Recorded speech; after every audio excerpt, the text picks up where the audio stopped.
अस्सलामुअलैकुम मोहतरम नाजरीन। शानी क्रिएटर यूट्यूब चैनल में आपको खुश आमदीद।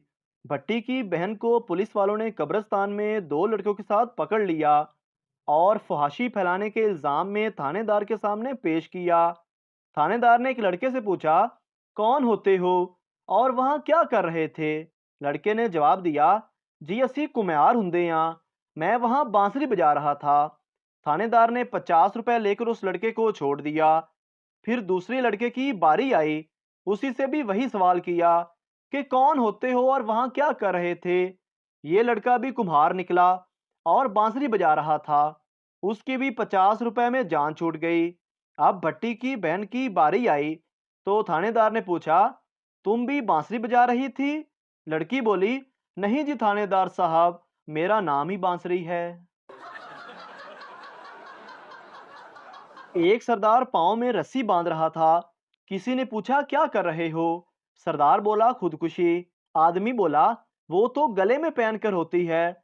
सरदार, वहां भी डालकर देखी थी, मेरा तो सांस ही रुक गया। एक औरत अपने खामंद से बोली, आप मुझे रानी क्यों कहते हैं? खामंद बोला, क्योंकि नौकरानी कहना थोड़ा लंबा हो जाता है। बीवी, आपको पता है मैं आपको जान क्यों कहती हूँ? खामंद, क्यों? बीवी, क्योंकि जानवर कहना थोड़ा लंबा हो जाता है। एक दर्जी लोगों के कपड़े लेकर फरार हो गया। किसी की कमीज गायब थी और कोई अपनी शलवार ढूंढ रहा था। शेख बैठा रो रहा था। लोगों ने पूछा, शेख साहब, आप रो क्यों रहे हो?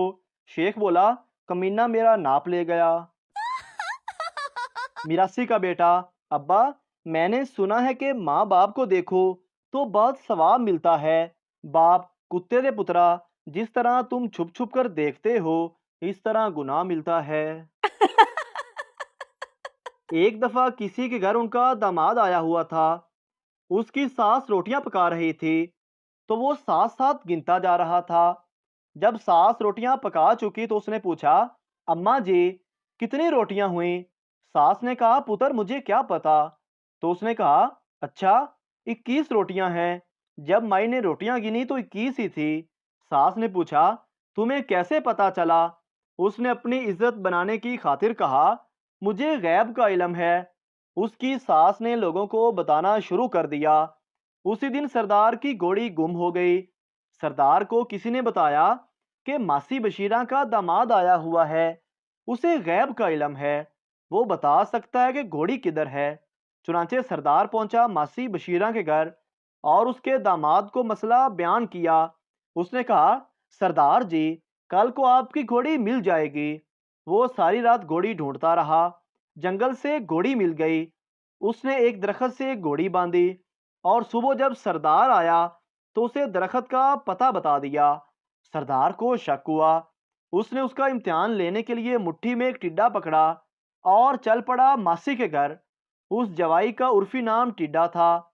जब जट सरदार पहुंचा तो उसने कहा, बता तो सही, मेरी मुट्ठी में क्या है? उसने तो अपने लिए कहा, रोटियां गिन गिन अलियाई पाई, रात बन के गोड़ी लबाई, जान टिड्डे दी मुठ विच आई, हुन की करेंगी जिंदड़िए। सरदार ने मुट्ठी खोल दी और टिड्डा उड़ गया। सरदार जवाई साहब के कदमों में गिर पड़ा। अब जो बादशाह था उसकी रानी का हार गुम हो गया। बादशाह ने ऐलान किया, जो हार ढूंढ कर देगा उसे मुंह मांगा इनाम दिया जाएगा। सरदार को ऐलान का पता चला तो सरदार जवाई साहब उर्फ टिड्डे को लेकर चल पड़ा बादशाह की खिदमत में। बादशाह सब कुछ सुनकर बहुत खुश हुआ। बादशाह ने कहा, भाई बताइए, हार कहाँ है? तो उसने रात तक का वक़्त मांगा। जवाई साहब को शाही मेहमान खाने में अलग कमरे में ठहराया गया।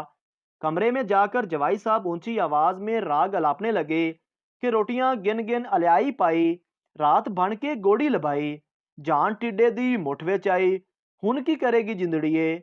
महल की नौकरानी जो खाना बनाती थी उसका नाम जिंदड़ी था। उसने सुन लिया।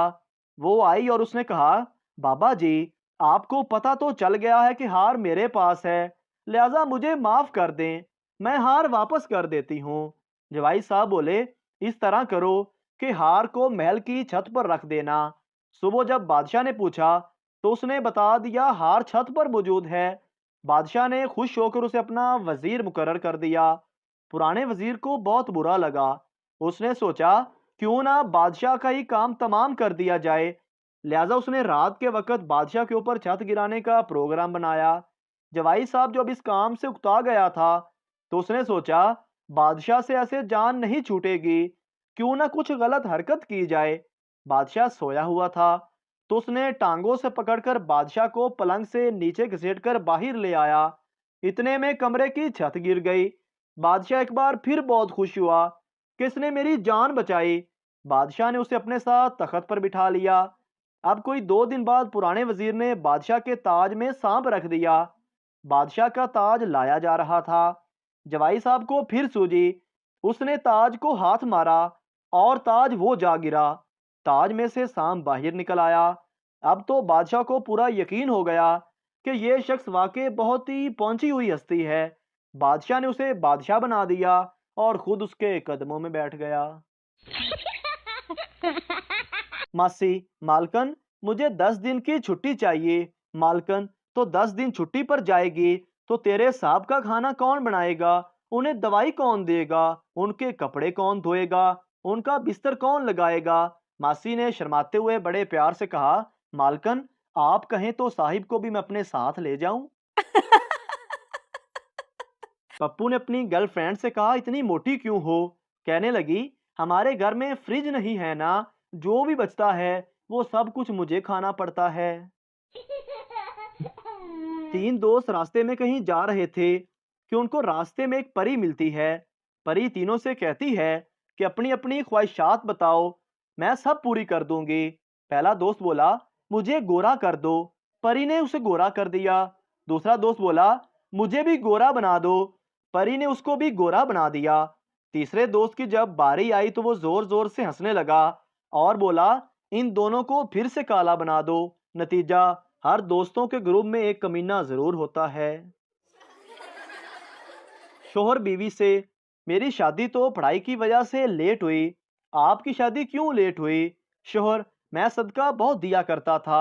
बीवी, सदके से शादी का क्या ताल्लुक? शोहर, सदका बहुत सी बलाओं को टाल देता है। बस इस साल मसरूफियत की वजह से सदका नहीं दे सका तो हो गई मेरी शादी। एक सरदार अपने घर की बिल्ली से तंग आकर उसे कहीं छोड़ आया। घर आया तो बिल्ली उससे पहले घर पहुंच चुकी थी। वो बिल्ली को फिर कहीं छोड़ आया और घर फोन करके पूछा, बिल्ली पहुंच गई है? बीवी ने कहा, पहुंच गई है। तो सरदार बोला, इस कमीनी से बोलो मुझे आकर ले जाए, मैं रास्ता भूल गया हूँ। पड़ोसी, यार तेरे घर से रोज हंसी की आवाज आती है, इस खुशहाल जिंदगी का राज क्या है? आदमी, मेरी बीवी रोज मुझे जूतियों से मारती है, लग जाए तो वो हंसती है, ना लगे तो मैं हंसता हूँ। खुदा का शुक्र है हंसी खुशी जिंदगी गुजर रही है। ट्रेन में एक मच्छर चाइनीज के हाथ पर बैठा तो उसने उसे पकड़कर खा लिया। फिर एक और मच्छर बराबर में बैठे हुए फरहान के हाथ पर बैठा तो फरहान चाइनीज से बोला, 50 रुपए में खरीदेगा?